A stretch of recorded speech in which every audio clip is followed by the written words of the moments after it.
Maximum তোমরা বলতেছো ভাইয়া আমি ইংরেজি এখন পর্যন্ত কিচ্ছু পারি না, ইংরেজি বুঝি না, মাথার উপর দিয়ে যায়। কি শিখছো ভাই এই পর্যন্ত, এই 9-10-এ কি শিখছো?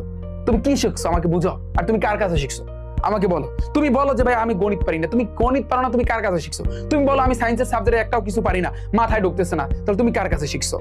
এখন অনেকে বলো যে ভাইয়া আমরা পরীক্ষার আগে ওয়ান শট এমসিকিউ ক্লাস দেখবো, অন শট এমসিকিউ সৃজনশীল দেখে কোপায় আসবো। বিশ্বাস কর ভাই, তোমার ওই ক্ষেত্রে পাস আসবে, তা নাও আসতে পারে অনেক সময়।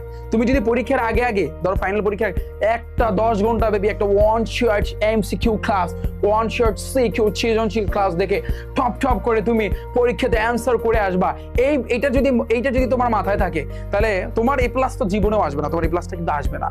কারণ এখন থেকে তোমার উচিত সঠিকভাবে পড়া। শোনো, এই ওয়ান শট এমসিকিউ রিফাত ভাইয়েরও আছে, আমি কিন্তু ওয়ান শট এমসিকিউ দেখো, আমি যে বললাম যে এই যে দেখো এই রিফাত ভাই কিন্তু এমসিকিউ, এই সৃজনশীল, আবার সংক্ষিপ্ত প্রশ্ন, কিন্তু আমার ব্যাচে আমি পড়াচ্ছি।